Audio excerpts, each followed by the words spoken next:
द्वापर युग में एक बार यशोदा माँ ने श्री कृष्ण से कहा कि वह सारे संसार के उत्पादन कर्ता और पालनहारी हैं।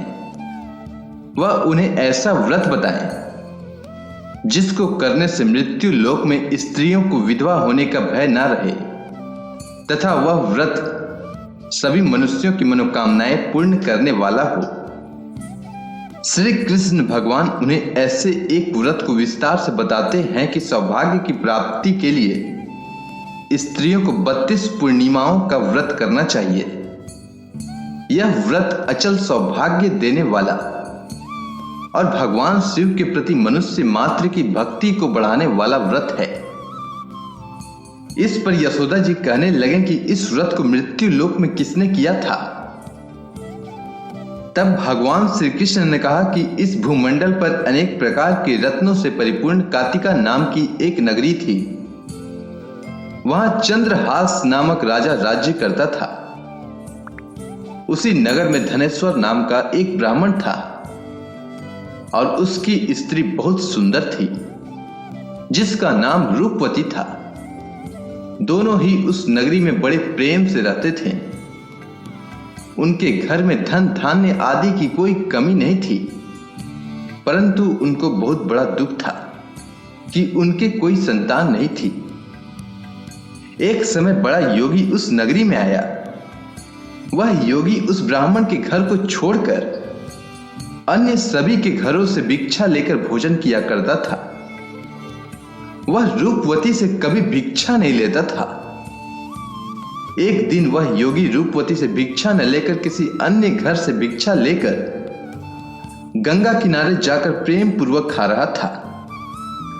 तभी धनेश्वर ने योगी को ऐसा करते हुए देख लिया था।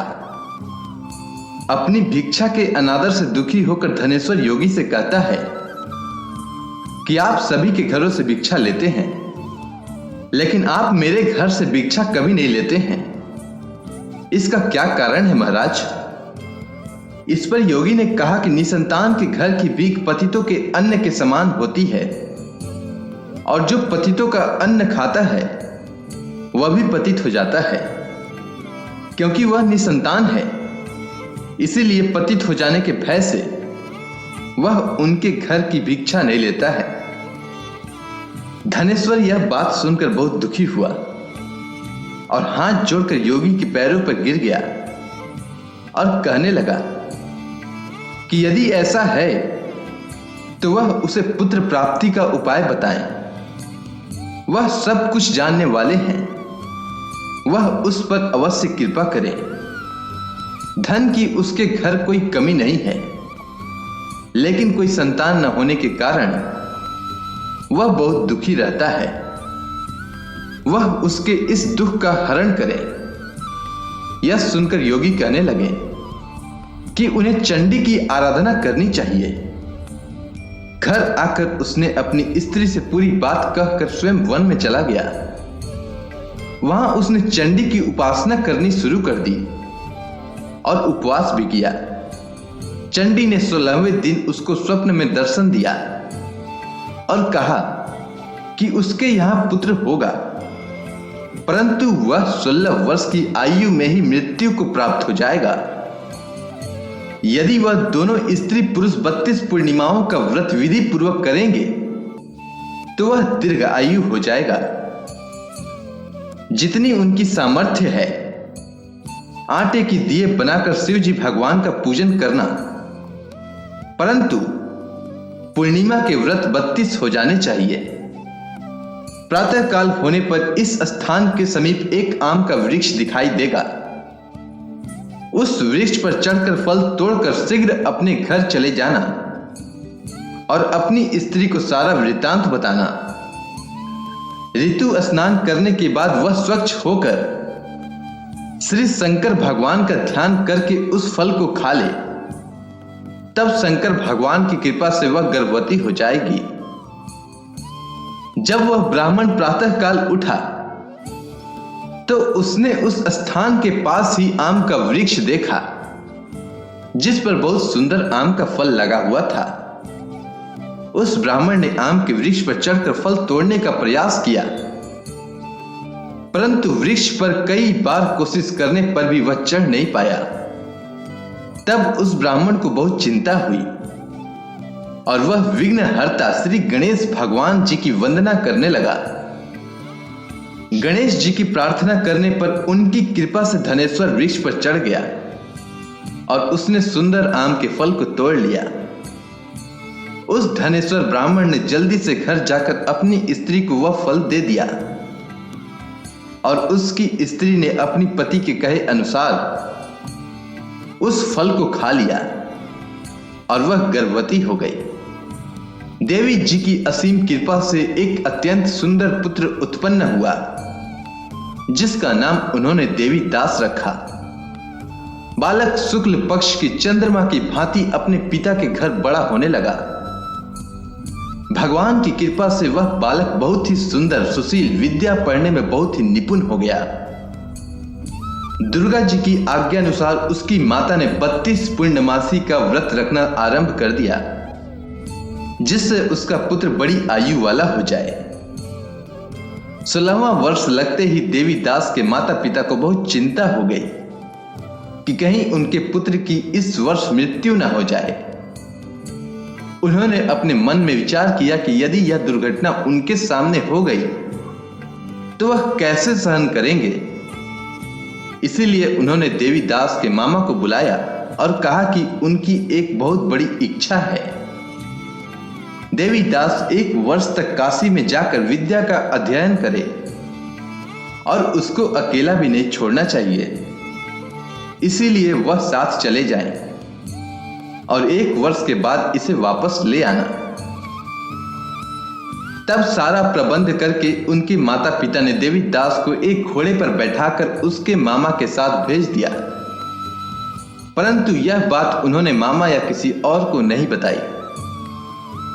धनेश्वर ने अपनी पत्नी के साथ माता भगवती के सामने मंगल कामना तथा दीर्घ आयु के लिए भगवती की आराधना और पूर्णमासियों का व्रत करना आरंभ कर दिया। इस प्रकार बराबर 32 पूर्णमासी के व्रत को उन्होंने पूरा किया। कुछ समय के बाद एक दिन वह दोनों मामा और भांजा रात बिताने के लिए एक गांव में ठहरे थे। वहां पर एक ब्राह्मण की सुंदर लड़की का विवाह होने वाला था। इसके बाद उस लड़की ने देवी दास के साथ विवाह करने की बात कही, लेकिन देवी दास अपनी आयु के बारे में बताता है और कहता है कि उसकी आयु बहुत कम है। लड़की ने कहा कि जो गति उनकी होगी वही उसकी होगी। इसके बाद देवी दास और उस लड़की का विवाह हो गया और दोनों ने भोजन किया। सुबह देवी दास ने अपनी पत्नी को 3 नगों से जड़ी हुई एक अंगूठी और रुमाल दिया और बोला, उसका मरण और जीवन देखने के लिए एक पुष्प वाटिका बना ले, और यह भी कहा कि जिस समय और जिस दिन उसका प्राणों का अंत होगा उस दिन यह फूल सूख जाएंगे, और जब यह फिर से हरे भरे हो जाएं तो जान लेना कि वह जीवित है। इसके बाद भगवान श्री कृष्ण माता यशोदा से कहते हैं कि इस प्रकार देवी दास काशी विद्या अध्ययन के लिए चला गया। जब कुछ समय बीत गया तो काल से प्रेरित होकर एक सर्प रात के समय उसको डसने के लिए वहां पर आया। उस विषधर के प्रभाव से उसके शयन का स्थान चारों ओर से विष की ज्वाला से विषैला हो गया, परंतु व्रत के प्रभाव से उसको काट नहीं पाया, क्योंकि पहले ही उसकी माता ने 32 पूर्णमासियों का व्रत कर रखा था। इसके बाद स्वयं काल वहां पर आया और उसके शरीर से प्राणों को निकालने की कोशिश करने लगा, जिससे वह मूर्छित होकर पृथ्वी पर गिर गया। तभी उसी समय माता पार्वती के साथ भगवान शंकर वहां पर आ गए। उसको बेहोश दशा में देखकर पार्वती जी ने भगवान शंकर से कहा कि इस बालक की माता ने पहले ही 32 पूर्णमासियों का व्रत पूरा किया है, इसीलिए वह उसे प्राण दान दें। इस प्रकार शिव जी ने उसको प्राण दान दिया। इस व्रत के प्रभाव से काल को भी पीछे हटना पड़ा। और देवी दास स्वस्थ होकर बैठ गया। उधर उसकी स्त्री उसके काल की प्रतीक्षा किया करती थी। जब उसने देखा कि उस पुष्प वाटिका में पुष्प सूख गए हैं तो वह बहुत हैरान हुई, लेकिन जब वाटिका फिर से हरी भरी हो गई तो वह जान गई कि उसके पति को कुछ नहीं हुआ है। यह देखकर वह बहुत प्रसन्न मन से अपने पिता से कहने लगी कि उसके पति जीवित हैं और वे उन्हें खोजें। इसके बाद 16वां साल बीत जाने पर देवी दास अपने मामा के साथ काशी से वापस आने लगा। उधर उनके ससुर घर से उनको खोजने के लिए जाने ही वाले थे कि वह दोनों मामा भांजे वहां आ गए। उनको आया देखकर उनके ससुर को बहुत प्रसन्नता हुई और वह प्रसन्नता के साथ उन्हें अपने घर ले गए। उस समय नगर के निवासी भी वहां इकट्ठा हो गए और कन्या ने भी लड़के को पहचान लिया। कुछ दिन बाद देवी दास अपनी पत्नी और मामा के साथ बहुत से उपहार लेकर अपने नगर की ओर चल दिया। जब वह अपने गांव निकट पहुंचा तो कई लोगों ने उसको देखकर उसके माता पिता को पहले ही खबर दे दी कि उनका पुत्र देवी दास अपनी पत्नी और मामा के साथ आ रहा है। ऐसा सुनकर उनके माता पिता बहुत ही खुश हुए। पुत्र और पुत्र वधू के आने की खुशी में धनेश्वर ने बहुत बड़ा उत्सव मनाया। इसके बाद श्री कृष्ण भगवान कहते हैं कि धनेश्वर 32 पूर्णमासी के प्रभाव से पुत्रवान हुआ। जो व्यक्ति इस व्रत को करते हैं जन्म जन्मांतर के पापों से छुटकारा प्राप्त कर लेते हैं। उम्मीद करता हूं आपको यह कथा अच्छी लगी होगी। जय श्री कृष्ण।